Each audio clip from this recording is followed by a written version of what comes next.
नमस्कार, मैं हूं आपके साथ जागृति मालविया। आइए नजर डालते हैं शहर की प्रमुख गतिविधियों पर।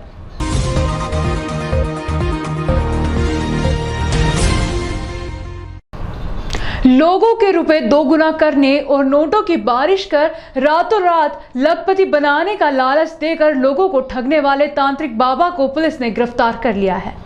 वहीं इसके अन्य फरार साथियों की पुलिस तलाश कर रही है। पकड़ाया तांत्रिक बाबा इंदौर का रहने वाला है, जो जैन में ठगी की वारदात को अंजाम देता था। एएसपी अमरिंदर सिंह ने बताया कि सीएसपी पल्लवी शुक्ला के मार्गदर्शन में महाकाल थाना पुलिस ने इंदौर से मदीना नगर इंदौर निवासी तांत्रिक बाबा को गिरफ्तार किया है। इस गिरोह में शामिल एक महिला सहित 2 अन्य की तलाश पुलिस कर रही है। इनके द्वारा आगर निवासी एक युवक के साथ 5.5 लाख रुपए की ठगी की गई थी। 3 अप्रैल 2021 को आशीष पिता जगदीश सूर्यवंशी निवासी विवेकानंद कॉलोनी जिला आगर को एक कथित तांत्रिक बाबा व उसके साथियों द्वारा रुपए दुगने करने व नोटों की बारिश करने का झांसा देकर 5.5 लाख रुपए की ठगी की गई थी। तांत्रिक बाबा ने आशीष को 5.5 लाख रुपए लेकर रामघाट उज्जैन पर बुलाया और पूजा पाठ कराए तथा जलता दीपक नदी में छोड़ने के लिए भेजा और उसी बीच आरोपी भाग गए थे।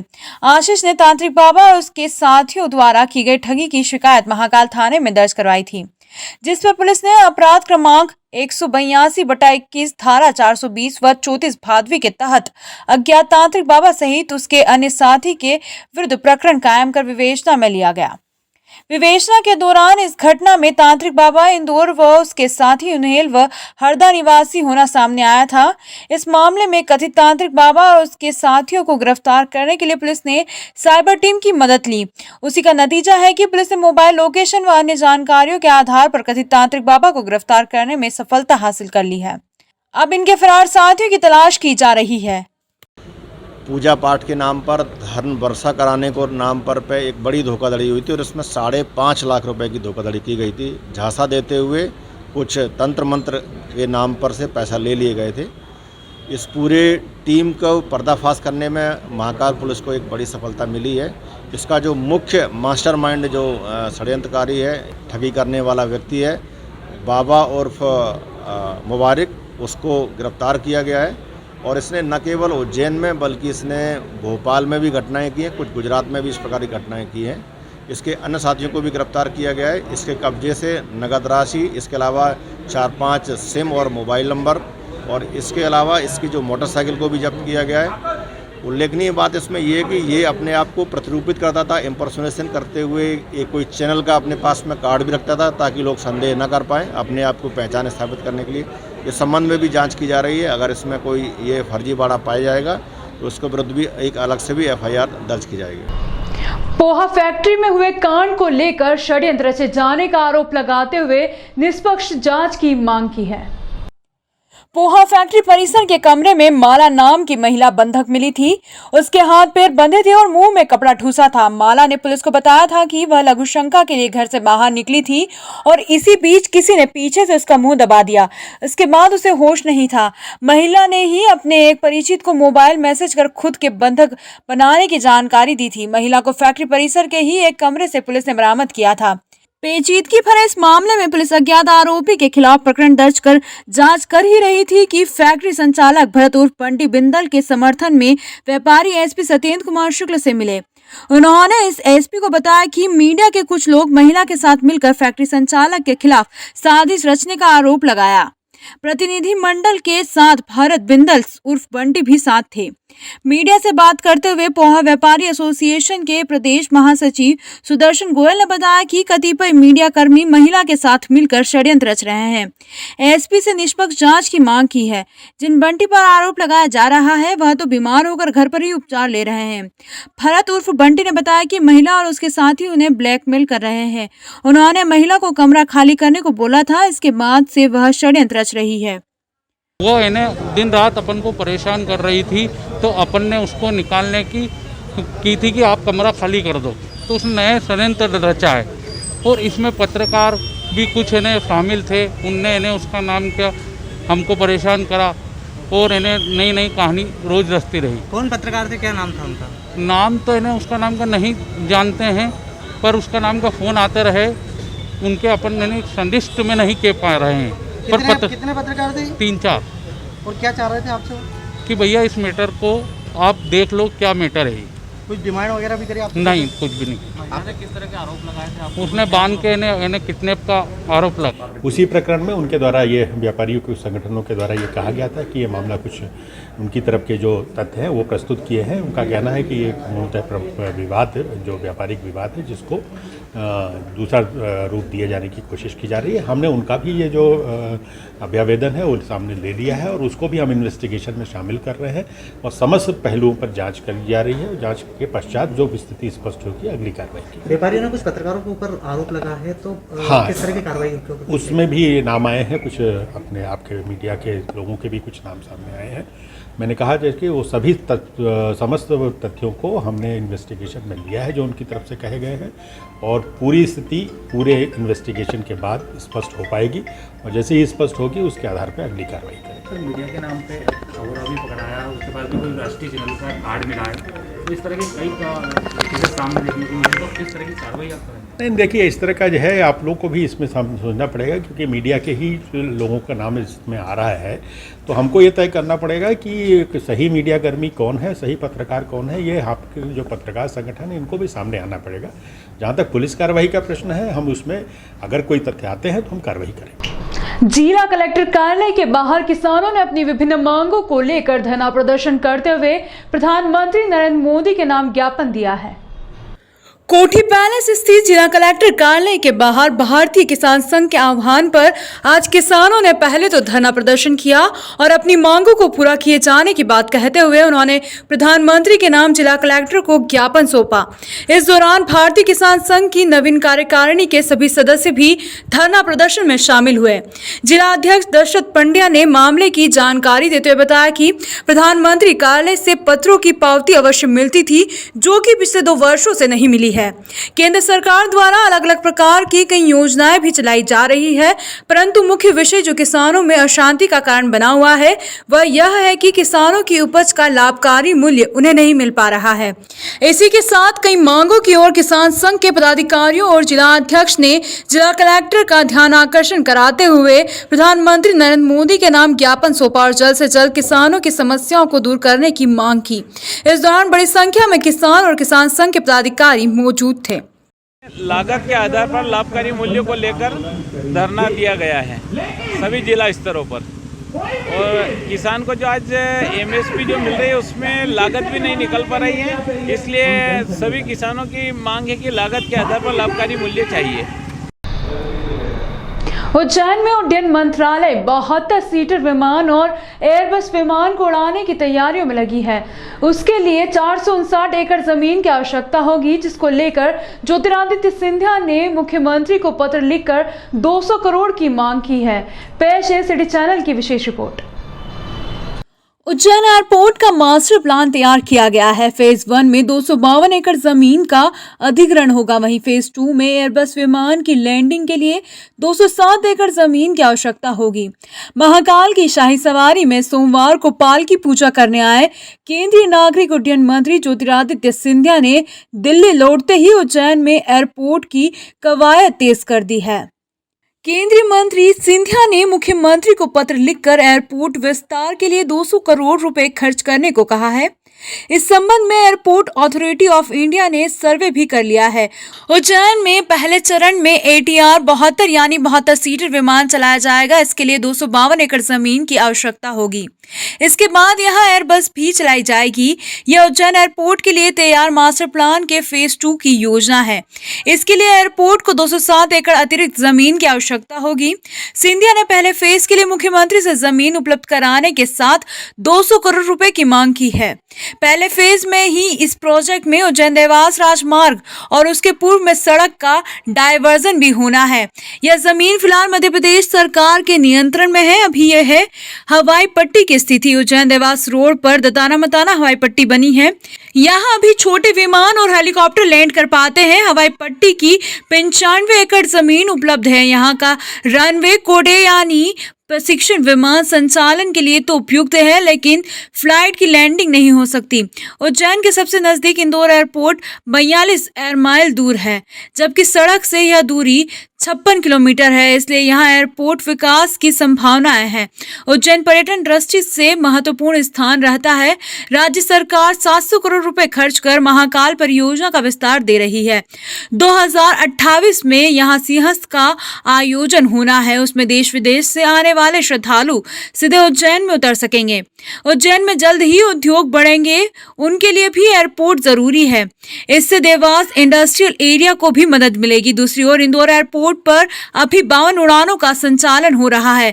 31 अक्टूबर से जारी होने वाले नए विंटर शेड्यूल में उड़ानों की संख्या बढ़कर 88 हो जाएगी। यहाँ एयर ट्रैफिक लगातार बढ़ रहा है, इसलिए भी उज्जैन में एयरपोर्ट जरूरी है। उसमें हमें वृद्धि लानी होगी, उसका विस्तारीकरण करना होगा, उसका पूरा कंक्रीटीकरण करना होगा। इस पर हम लोग विचार कर रहे हैं और जल्द से जल्द कार्य कर रहे हैं। उज्जैन के नयापुरा में दिलीप उपाध्याय के घर एक अनोखा चमत्कार देखने को मिल रहा है, जहां एक लड्डू गोपाल की प्रतिमा दूध, दही, माखन, मिश्री सब खा रही है, जिसे देखने के लिए श्रद्धालुओं का तांता लगा हुआ है। उज्जैन में इन दिनों लड्डू गोपाल की एक मूर्ति काफी चर्चा में है। लोगों का मानना है कि उन्होंने इस मूर्ति का आकार बढ़ते हुए देखा है। इतना ही नहीं, इस मूर्ति को बच्चे की तरह दुलार दे रहे लोगों ने बताया कि यह लड्डू गोपाल अनोखे हैं। बच्चे की तरह सुबह सुबह दूध उगल देते हैं और बड़ों की तरह चाय सुड़क कर पी जाते हैं। उज्जैन के नयापुरा में लड्डू गोपाल की यह मूर्ति मेहमान बनकर आई है। दिलीप उपाध्याय के मुताबिक यह चमत्कारिक प्रतिमा है। लड्डू गोपाल का आकर्षण इतना है कि इन्हें घर ले जाने वालों की तांता लगा रहता है। लड्डू गोपाल को पालने में झुलाने के लिए भी लोगों की भीड़ लग गई है। वे यहाँ 7 सितंबर तक रहे। यह लड्डू गोपाल दही, दूध, मक्खन, मिश्री सब खाते हैं। उन्हें लड्डू भी खिलाया जाता है। यह प्रतिमा एक के बाद एक भक्तों के निवास पर मेहमान बनकर पहुंचती है। कई भक्तों का नंबर 3-3 सालों में लगता है। मोना उपाध्याय जोशी के मुताबिक लड्डू गोपाल की यह मूर्ति उत्तर प्रदेश, बिहार, छत्तीसगढ़ और मध्य प्रदेश के कई जिलों में भक्तों के निवास पर जा चुकी है। भक्तों का कहना है कि कई धातुओं से मिलकर यह मूर्ति बनी है। इसका आकार भी लगातार बढ़ रहा है। लड्डू गोपाल के साथ उनके भक्त एक बच्चे के समान ही व्यवहार करते हैं। बच्चे की तरह उन्हें खिलाया और पिलाया जाता है और लोरी सुनाकर उन्हें सुलाया जाता है। लड्डू गोपाल के भक्त इस मूर्ति को चमत्कारिक मानते हैं। उनका कहना है कि जब सुबह सुबह लड्डू गोपाल को उठाया जाता है और उन्हें बच्चों की तरह दूध पिलाया जाता है तो वह दूध उगल देते हैं। इसके बाद जब चाय पिलाई जाती है तो वह उसे बड़े शौक से पी जाते हैं। इसके बाद इन्हें दिन में नहलाया जाता है। मुकुट, मोरपंख, बांसुरी लगाकर उनका श्रृंगार किया जाता है। शाम के बाद लोरियां गाकर बच्चे की तरह उन्हें सुलाया जाता है। लड्डू गोपाल के कानों में भक्त अपनी मुराद बताते हैं। लोगों का मानना है कि यह मुराद कुछ ही दिनों में पूरी हो जाती है। जो भी इच्छाएं उनके कानों में बोली जाती है वह पूरी हो जाती है। सिवनी के राजेश अर्चना जलज परिवार की है यह मूर्ति। सिवनी के जलज दंपति के साथ यह किस्सा बताया जाता है कि उनकी पत्नी अर्चना संतान नहीं होने पर लड्डू गोपाल की आराधना करती रहती थी। एक बार जब भाव विभोर होकर भगवान से प्रार्थना करने लगी तो सपने में भगवान ने कहा कि मैं हूँ। उसके बाद बाल रूप में जो लड्डू गोपाल स्वप्न में दिखते थे वही मूर्ति एक महात्मा ने उन्हें दी। इसके बाद जब वह मूर्ति स्थापित करने के प्रयास किए गए तो स्वप्न में दोबारा लड्डू गोपाल ने स्थापित करने से मना कर दिया। उसके बाद यह सिलसिला चल रहा है। अब हर भक्त 2-4 दिनों के लिए लड्डू गोपाल को अपने घर ले जाता है और बच्चों की तरह देखभाल करता है। मेरा क्या हुआ, एकदम वीडियो कॉलिंग पे जबलपुर में मैंने वीडियो कॉलिंग पे देखा था इनको, तो मैं इतनी प्रभावित हो गई। उसके बाद मैंने मैया जी को फ़ोन लगाया सिवनी, मैं भी लाना चाहती हूँ। तो उनने बोला ठीक है। तो मेरे लोगों के 3-3 साल में नंबर आते हैं, पर मेरा 6 महीने में 2 बार नंबर आ गया। पहला जो मेरा नंबर आया था तो मेरी गुड़िया की डिलीवरी होने वाली थी तो मैं नहीं ला सकी। फिर दूसरी बार फिर उनने बोला आप ले जाइए, तो फिर मेरे देवर शांत हो गए, पर मैंने मना कर दिया था उनसे। पर उनने बोला कि नहीं आप ले जाओ, खुशी है, आप भगवान आपको ही बुला रहे बार बार। मैंने कहा ठीक है। तो मैंने घर वालों से पूछा कि मैं ला सकती हूँ कि ला सकती हूँ, क्योंकि अभी ऐसा हमारे यहाँ हो गया। तो घर वालों ने बोल दिया कि ठीक है, भगवान आ रहे अपने घर में, तो हम लोग लेने गए उनको भगवान को। पर भगवान का बहुत चमत्कार है कि मैं लेने गई, मेरे को मालूम, मेरे को उल्टी होती है, घबराहट होती है, पर मेरे को बस में कुछ भी नहीं हुआ। और जब मैं आई वहाँ से तो भगवान, तो हम जब साथ में गए तो बीच में तो भगवान से, और हम दोनों को तो मालूम ही नहीं कि हम कब उज्जैन आ गए, ऐसा अनुभव हुआ। और रोज़ मैं उनको नहलाती हूँ, धुलाती हूँ, मंजन करती हूँ, नाश्ता कराती हूँ उनको, घुमाने ले जाती हूँ उनको, पर चमत्कार बहुत हो रहे हैं मेरे साथ। आज मेरा पर्स गुम गया था 4000 का, और उसमें चाबी थी। मैं रोने लग गई कि क्या होगा, क्योंकि मेरी चाबी में मेरे को अलमारी में पैसे रखे हैं। चमत्कार ऐसा हुआ कि अपने आप ही पर्स, किसी ने मेरे से बोला पर्स वहाँ पड़ा। मैंने कान्हा जी के कान में आके बोला कि कान्हा जी मैं क्या करूँ, मेरा साथ बहुत, तो अपने आप ही मिला। फिर मेरी मम्मी की चाबी और पर्स घुमा, वो ही नहीं मिल रहा था, पर वो भी अचानक ही मिला। मेरी बहू का चेन के साथ वो आ गया था, हार वो सब आ गया था। वो घूम रही, नाच रही, सब कर लिया उसने, वहाँ घूमने भी चले गए। वो आके एकदम अपने आप ही उसके सामने गिरा, वो भी रोने लग गई, मम्मी ये क्या हो रहा है अपने साथ। बहुत चमत्कार मूर्ति है। क्या क्या भोजन करते हैं? कड़ी बहुत पसंद है उनको, कड़ी और मैगी और लड्डू बेसन के, ये 3 चीज़ बहुत पसंद है। लड्डू खाया तो दांत भी मंडे उनके। ये 3 चीज़ उनको बहुत पसंद है। आपका नाम बताइए। मेरा नाम मीना उपाध्याय। आपने विश किया और क्या मनोकामना उनसे मांगी है? जैसे हमारे घर पे बाल गोपाल आए हैं, तो हमारे घर पे जो हर्ष उल्लास माहौल था, वही मैं बाल गोपाल से विनती मांगे कि यही हर्ष उल्लास हमेशा हमारे घर पे बना रहे और सुख शांति रहे। आपका नाम? पारुल उपाध्याय। ये शिवनी सरकार के और लड्डू गोपाल के रूप में विश्व प्रसिद्ध है। आप यूट्यूब वगैरह पे भी सब दूर देख सकते हैं। ऐसी मान्यता है कि इनके कानों में और हृदय से इनसे अपन जो भी मांगते हैं वो मनोकामना परिपूर्ण होती है। और कुछ महिलाएं आती है, कुछ अपने बच्चों के लिए आती, कुछ नौकरी के लिए, कोई धंधे के लिए आती, तो हर कार्य परिपूर्ण करते हैं। इनका नित्य कर्म जो रहता है, जो अपना जो नित्य कर्म रहता है, वही कर्म इनका रोज़ ब्रश कराना, इनके कपड़े बदलना, इनको भोजन कराना, दूध पिलाना, उसके बाद फ्रूटी वगैरह का भी भगवान सेवन करते हैं। लड्डू रबड़ी सभी का जो कहते हैं माखन मिश्री का भोग लगाना, ये सभी प्रकार का भोग लगता है। और ये भगवान जगह जगह पर जाते हैं, करीब साल 2-2 साल में यहाँ उनके नंबर आते हैं। भगवान 2-2, 3-3, 4-4 दिन के लिए सभी के घर में दर्शन देने के लिए जाते हैं और हर भक्तों की मनोकामना पूर्ण करते हैं। बताया गया था कि जब आए थे तब ये छोटे रूप में थे और हर वर्ष इनका ऊंचाई बढ़ती रहती है। हाँ, इनका वैसे दिन में 2 बार तो रूप चेंज होता है। एक बाल रूप हो जाता है और एक द्वारकाधीश के रूप में भी होता है। और जब ये प्रारंभ में जब 10 साल 15 साल पहले आए थे, वो इनकी हाइट काफ़ी छोटी थी और उसी टाइम से ये नापते भी हैं, हर साल 1 इंच बढ़ रहे हैं। उस टाइम के भी फ़ोटो अभी भी अवेलेबल है और इस टाइम के भी फ़ोटो हैं, तो उससे अपन खुद लगा सकते हैं कि भगवान बढ़ रहे हैं। और ये भगवान ने एक अवतार लिया है इस कलयुग के अंदर, वो लड्डू गोपाल के रूप में और शिवनी सरकार के रूप में ये ख्याति प्राप्त है। आपके घर पे आए तो आपके घर पे भी आस्था का एक जन सैलाब उमड़ पड़ा है। कई डांस भी हुए हैं, नाच गाना भी हुआ है, कई मधुर भजन भी गाए हैं। किस प्रकार की अनुभूति की है? ये ऐसा लग रहा था कि जैसे शादी ब्याह का माहौल रहता है, वो घर में कोई बाल गोपाल अपने घर में नया आता है, नया कोई बच्चा आता है नया, जैसे अपन उसको खिलाते हैं, उसी रूप से हमने यहाँ पर इनकी सेवा करी है और सभी भक्तजनों ने उसी प्रकार से सेवा करी है। और हर भक्त ने गोदी में बिठाया है, गले से लगाया है, लल्ला लल्ला करके पुकारा है और कान में इनके जो भी अपनी मनोकामना है वो मनोकामना बताइए। और वो श्रीफल भी यहाँ पर इनको अर्पित करते हैं, वो उनकी मनोकामना के लिए रहते हैं। बोल राधे कृष्ण भगवान की। वक्त हो चला है ब्रेक का, मिलते हैं ब्रेक के बाद।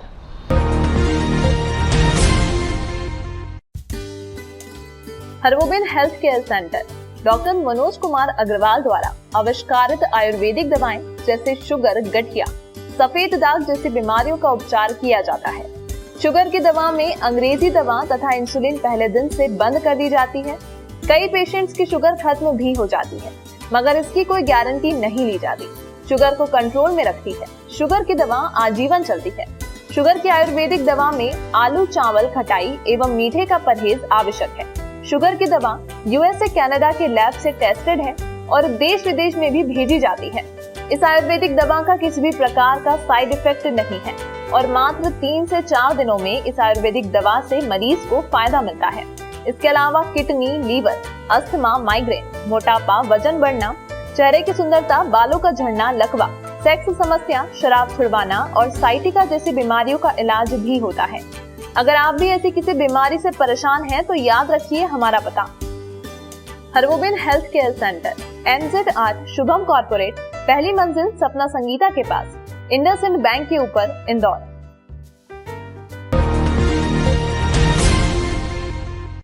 अखिल भारतीय क्षत्रिय महासभा के राष्ट्रीय महामंत्री अनिल सिंह चंदेल के जन्मदिवस पर रचनात्मक कार्यक्रम किए गए। अखिल भारतीय क्षत्रिय महासभा के राष्ट्रीय महामंत्री अनिल सिंह चंदेल के जन्मदिन पर विश्व कल्याण की भावना से सुबह चिंतामन गणेश मंदिर के दर्शन पूजन, सिद्धपीठ महासिद्धि का दर्शन पूजन पश्चात मार्कंडेश्वर महादेव मंदिर में अभिषेक किया गया।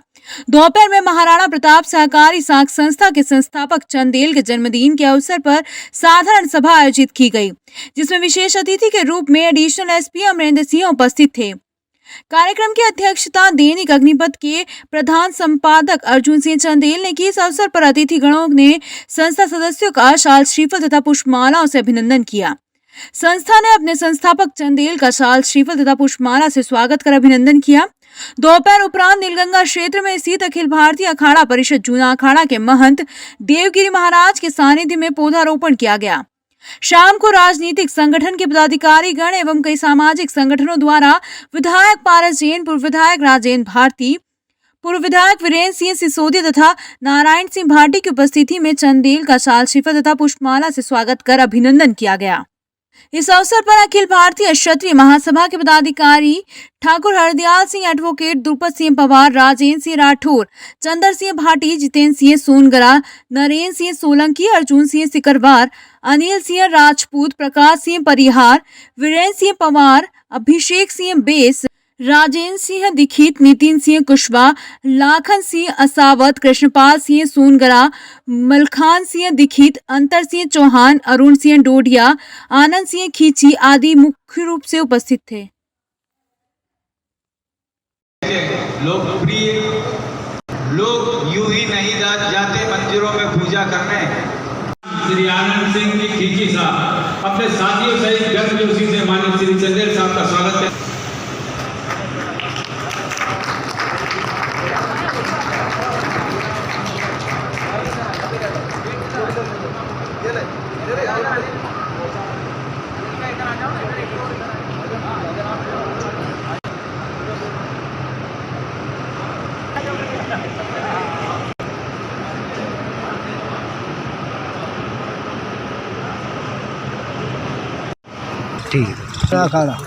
हम सब बड़ा गौरव महसूस कर रहे हैं अपने आप में।